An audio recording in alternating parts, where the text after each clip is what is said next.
Data formatting. In this video, we'll discuss data formatting best practices.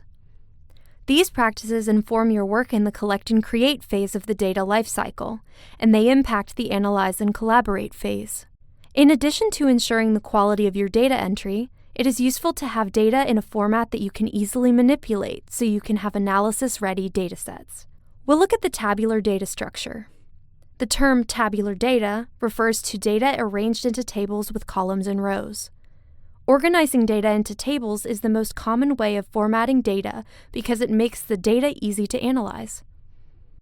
Many tools are excellent at working with tabular data. This includes software like Excel and OpenRefine, among others, as well as programming languages for analyzing data, such as R and Python. The tabular format has specific features. Data are arranged so that rows represent observations or records. For example, these could be individual survey participants. Columns represent the variables being measured. These could be survey questions or information about survey participants. And cells contain the values for each variable within a given observation.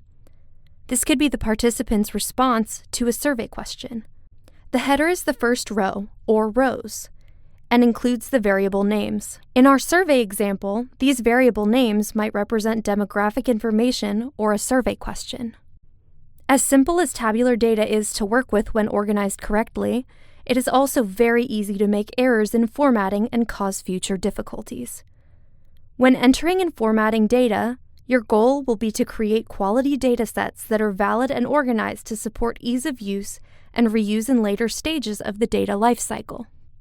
We have 6 tips for good data formatting practices for tabular data. These will help you avoid most problems that commonly arise when working with data.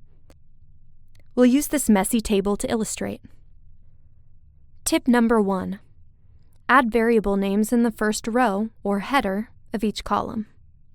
Variable names may also be called field names, fields, or just column headings, representing their place at the top of each column in a table. Tip number 2. Use descriptive variable names without spaces or special characters. Often, these can be the names of variables or abbreviations. Variable 1 isn't very descriptive, for example, but names such as DOB for date of birth, zip code, and TOB_use for tobacco use are easier to understand. You can separate words with a dash or underscore. Spaces in variable names can cause errors in some analysis applications. Tip number 3. Include only one observation per row. Here we have 2 observations in a single row. Both survey participants had the same date of birth and zip code, and also said they smoke. It may seem easier to save space and merge the observations into a single row, but this will make analysis much more difficult later. Splitting them up is necessary for an analysis-ready dataset that can be used by software later. Tip number 4. This also applies to columns. Include only one variable per column. In the date of birth, one of our values includes both the date and age of the participant.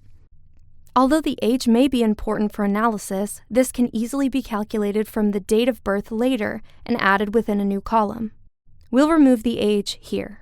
Adding multiple variables in a single column makes it difficult to run calculations and statistics on the column later. Tip number 5. Ensure the data in each column are of a single type, such as a date, plain text, or a number. Here, the salary column mixes types. It includes both text and numbers.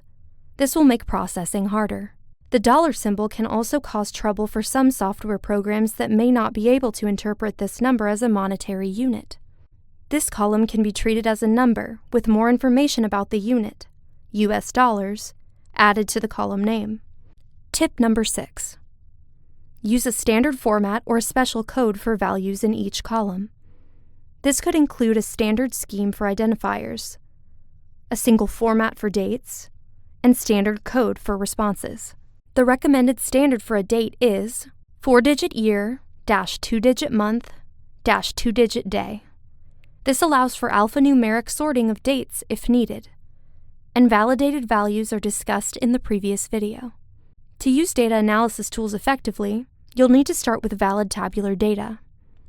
Although we only mention 6 good practices, many errors arise due to ignoring them. If you'd like to learn more about working with tabular data, Tidy Data by Hadley Wickham offers a helpful introduction. You can search online for Tidy Data to find these resources. If you appreciated this video, other videos in the series will touch more on maintaining the integrity of your data as you manipulate it.